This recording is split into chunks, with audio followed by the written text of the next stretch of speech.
जुनी पेन्शन लागू करण्यासाठी नागपुरात मोर्चा काढण्यात आलाय। जुनी पेन्शन संघटनेच्या वतीने मोर्चाचे आयोजन करण्यात आले। मोर्चात मोठ्या संख्येने राज्यभरातील कर्मचाऱ्यांचा सहभाग आहे। जोपर्यंत जुनी पेन्शन योजना लागू करत नाही तोपर्यंत आंदोलन सुरू ठेवण्याचा निर्धार कर्मचारी संघटनांनी घेतलाय।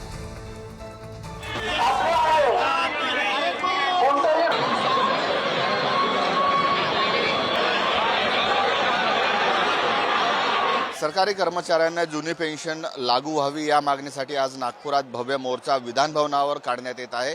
सध्या नागपूरच्या यशवंत स्टेडियम येथून या मोर्चाची सुरुवात होणार आहे आणि यासाठी जे आहे ते राज्यभरातील विविध विभागातील जे कर्मचारी आहेत ते मोठ्या प्रमाणात आणि मोठ्या संख्येने सहभागी झाल्याचं आपल्याला दिसून येत आहे।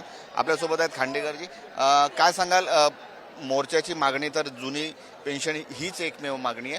कुठून कुठून कर्मचारी आलेत, किती कर्मचारी आहेत, कोणत्या विभागाचे कर्मचारी या मोर्चात सहभागी झाले? जवळपास संपूर्ण महाराष्ट्रामध्ये जेवढ्या कर्मचाऱ्यांचे संवर्ग आहेत 22 संवर्ग आहेत, या संपूर्ण संवर्गामधून पूर्ण जिल्ह्यातले कर्मचारी महाराष्ट्रातून नागपूरच्या विधान भवनावर जुन्या पेन्शनच्या मागणीसाठी आलेले आहेत।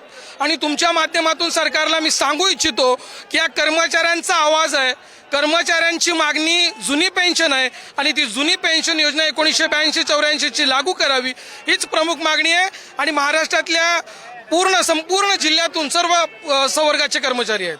यापूर्वी अनेक आंदोलनं झालेली आहेत, गेल्या अलीकडच्या काळामध्ये मोर्चे काढण्यात आलेले आहेत, मात्र मागणी अजूनही अपूर्ण आहे, पूर्ण झालेली नाही। ते सरकार हे कर्मचाऱ्यांच्या मागण्यांकडे लक्षच देत नाही। सरकारला असं वाटतं की कर्मचारी हा बोज आहे, सरकारवर बोज आहे, पण ते हे समजत नाही की हे सगळं चालत कोणामुळे आहे। कर्मचारी आपलं जीवाचं रान करून कर्मचारी सरकारमध्ये काम करतात, प्रशासन चालवतात। कोरोनाच्या काळामध्ये कर्मचाऱ्यांनी पूर्ण देश सांभाळला। धन्यवाद। कॅमेरामॅन मंगेश हस्तक, जितेंद्र शिंगाडे, उडारी न्यूज।